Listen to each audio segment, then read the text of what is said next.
Hey guys, how's it hanging? Charlie here, your coach of the São Paulo Cyndaquils. And the awesome assistant coach Simba, back again for the week 6 of the Indigo Battle League. So here we are, guys. This week we're against SkyTrainerSilver, the coach of the London City Arcanines. So this should be a very interesting match. And as you can see right off the bat, we predicted 2 of his Pokemon wrong. We actually predicted Mega Aggron to come in, as well as Chestnut. Yeah, and Chestnut. As we can see, we were pretty thrown off as we saw his team. We were like, oh my god, no Mega Aggron. That basically inutilizes our Weezing for the entirety of the match, since he was a dedicated counter to that. Yeah, Weezing is just like the setup mon for now. And Huntail was something we were not expecting at all when he brings it up as well. So the Blissey I was actually not expecting to. The Empoleon was pretty obvious because he needed a Defogger. Yeah, and Dragonite's pretty obvious. Volt Switch on Rodon as well. So that core we predicted right, but there's 2 to 3 mons that we were kinda, I don't think he's bringing. And I don't think we prepped enough for these, but... Yeah, exactly. Trying to get some plays off, we actually predicted him to lead with his Empoleon. And so we try to lead aggro, and we go for Thunderous first turn.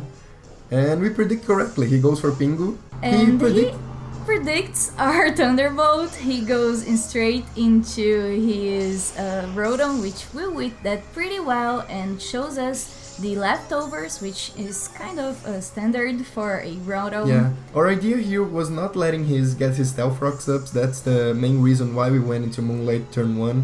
Because we have no Defogger now. If you guys watch the transaction video we just made, we exchanged our dedicated Defogger for Thunderous, which was Zapdos, right? And we said goodbye to Fruit Loops. Here we can see we go into Vaporeon to thread this thing out. Yeah, because we knew he wasn't going for like Thunder, Volt Switch or anything, because we had the immunity on his face. And he actually withdraws for his Huntail as we withdraw ourselves and go into our Constantine to get the Poison Heal off. And here we can see the matchup is not very good for us. We don't want to take a Nice Fang to the face, neither our Waterfall. So we go into Lumpy to get a Will-O-Wisp off, and he goes into Substitute, and we smack our head into the wall, forgetting about Baton Pass Substitute. Here we have no option, we cannot switch out, so we try to break the sub. It doesn't work. But it will work if we hit it 2 times, if we get it to hit 2 times. Yeah, that's our hope here is for him to get greedy or something, maybe try to get a second Shell Smash off. Yeah, because we didn't actually have a stab move on our Weezing, which seems kind of silly now looking back. Yeah, I think we misprep. We overlooked the threat of Huntail, and that came to bite us in the butt. So you guys can imagine what's going on right now. Yeah, because like I was, okay, this can Shell Smash, but what it can do to us, I actually overlooked the Baton Pass. And yeah, setting the sub was basically putting the nail in the coffin. Yeah. So here comes Gengar, it's +2 with special attack, +2 speed. And Lumpy's not gonna take that Psychic, no matter the he has that coverage for Lumpy, so yeah, GG for Lumpy. That health just dropped, man. Our hope here was going to Constantine, which was very specially defensive, try to get a knockoff off, and he reveals the Icy Wind, something we also overlooked during battle. So yeah, guys, come on, so many coverage we didn't know. Yeah, we totally forgot. I think we could have prepped more for his team, or we could have prepped better, because we did overlook some threats, and it's fun to see how that came exactly to bite us in the butt in this match. Yeah, we won't take this +2 stab Sludge Wave as well. We thought it would, but our cog was wrong without the raise on its special attack. So it kinda...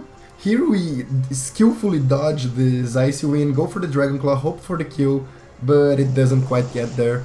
At the end of the battle, we get to know that Gengar was actually Focus Sash, so even if it was a crit, it wouldn't have mattered. Yeah, because it would leave to get another anything off. So it's already 3 Pokemons down, 4 Pokemons down. How many things has Gengar's laid already? Yeah, it's 4 down, we have 2 now, I'm pretty sure. So he tries to prevent his differential Gengar. loss. Yeah, by the way. And we go into Scald here in the Blissey, and this is where the battle kinda takes a different route from what you would expect.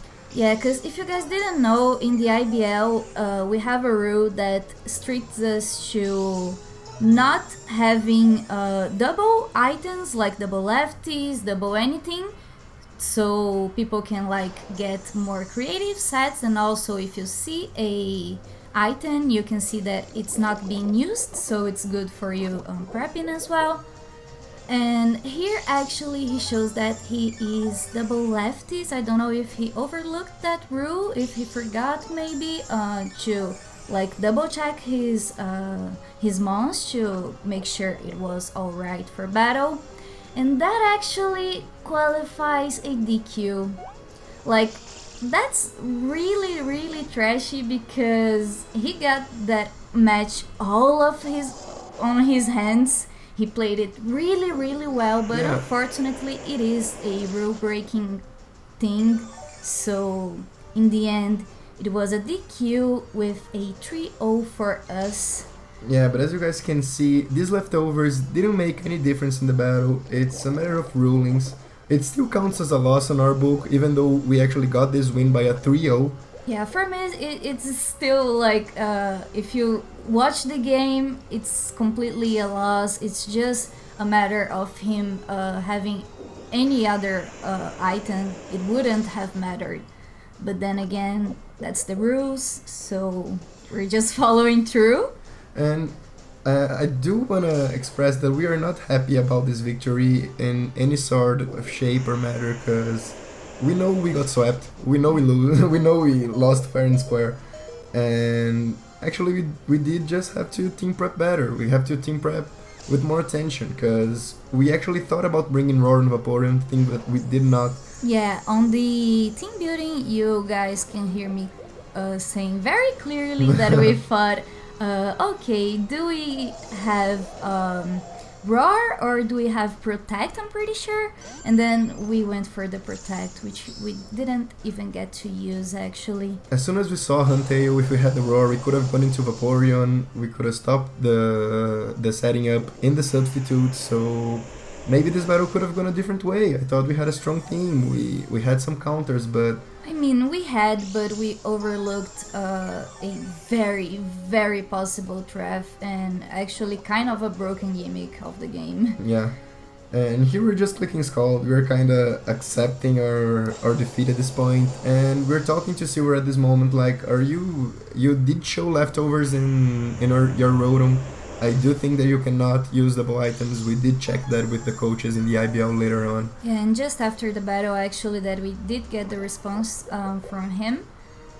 But it was kind of it, guys. I don't know what to say. We got the burn here, which is cool. But you guys know, it doesn't matter. Vaporeon is trying to put the work, but... Yeah, like, we could have gotten to Wish and then tried to live more because it was burned, so it was on a timer, but we were on a timer as well with the poison, and we didn't have a heal bell or anything because of our poison heal. So we were just like, okay, let's just spam Scalds until we die. Let's end this massacre right now, please.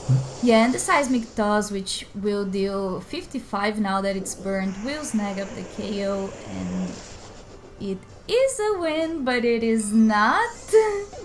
It's a weird situation. We just wanted to clear that out, that it was a 6-0, like legit 6-0. Yeah, and props to SkyTrainerSilver, because he did outplay us. He played very smartly. He played so well, man. Like, his team does look a lot like the King Nappy team, though. Yeah, that's true. We kind of scouted that. But I guess it's a good thing. I mean, those are good Pokemon. He has a good draft, and he's a really good battler, so definitely go check out his side of the battle. He took great decisions during it, and he has a great season overall. Yeah.